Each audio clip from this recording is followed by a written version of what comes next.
Kisah Adi, sempat diajak pilih jadi petani usai lulus kuliah di Korea Selatan, kini sukses memajukan desa. Inilah kisah pria di Blora lulusan Korea yang memilih mengabdi menjadi petani di kampung. Padahal sebelumnya, ia bekerja di perusahaan Korea ternama dan juga mendapatkan beasiswa. Sosok tersebut ialah Adi Latif Masudi, pemuda asal-asal Blora, mantan pekerja migran Indonesia di Korea Selatan. Kisah Adi Latif Masudi itu viral di media sosial lantaran lebih memilih mengabdi kembali ke kampung halamannya, di Blora sebagai petani. Adi Latif Masudi kini sukses menjadi anak muda yang mampu mengembangkan lahan pertanian melon hingga mendapat julukan petani milenial. Namun sebelum merasakan kesuksesan tersebut, perjalanan Adi Latif sangat panjang.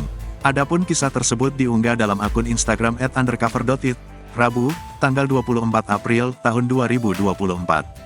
Adi Latif Masudi awalnya berkarir di Korea Selatan setelah lulus pendidikan SMK pada 2015 lalu. Adi kemudian mengikuti kursus di salah satu lembaga di Pati, Jawa Tengah. Setelah lulus, ia berhasil terpilih mengikuti program pengiriman tenaga kerja ke Korea Selatan secara gratis. Hal itu dikarenakan Adi merupakan salah satu siswa berprestasi di lembaga tersebut. Sehingga Adi Latif Masudi tak butuh waktu lama menunggu usia 30 tahun untuk bisa menjadi pekerja migran di negara orang. Adi yang telah bekerja di Korea tetap melanjutkan pendidikannya S1 lewat beasiswa di universitas terbuka yang bermitra dengan salah satu universitas di Korea Selatan dengan jurusan manajemen bisnis. Selama kuliah sembari bekerja, Adi sehari-hari menyisihkan penghasilannya untuk ditabung. Diketahui, Adi bekerja di Korea Selatan selama 5 tahun sejak tanggal 23 Desember tahun 2017 Juli tahun 2023 di salah satu perusahaan elektronik, yakni LG. Prestasi yang bagus lantas membuat Adi berhasil mendapatkan beasiswa dari BNI. Ia pun berhasil wisuda pada 2022 dengan IPK 3,65. Singkat cerita, Adi memutuskan untuk berangkat ibadah haji pada 2023.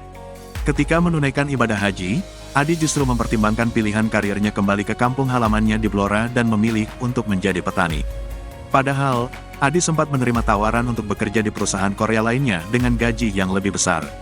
Namun karena panggilan hati, Adi justru memantapkan diri untuk pulang dan memilih sebagai petani. Adi mengaku dirinya sempat bercita-cita menjadi polisi. Namun niatan tersebut dikuburnya dalam-dalam karena mempertimbangkan keuangan orang tuanya yang bekerja sebagai buruh petani. Lambat laun, keinginannya sebagai petani pun tumbuh setelah melihat kondisi geografis kampung halamannya tertinggal saat ia beranjak dewasa. Di sana, ia mengembangkan usaha agrowisata serta mewujudkan impiannya menjadi petani hidroponik. Tak tanggung-tanggung, Adi rela merogoh kocek hingga 700 juta rupiah tanpa pinjaman bank. Kemudian ia memulai mengembangkan agrowisatanya yang ia nama Agrowisata Girly Farm sebagai petani melon hidroponik. Semua ilmu hidroponik pun ia pelajari secara otodidak sambil berkonsultasi dengan dua rekan mantan PMI Korea yang berkarir sebagai petani. Adi menyebut, perawatannya terbilang tidak terlalu rumit dan bisa dipanen setiap 2 bulan. Tak disangka, keputusannya menjadi seorang petani hidroponik itu semakin maju. Download Tribun X sekarang, menghadirkan lokal menjadi Indonesia.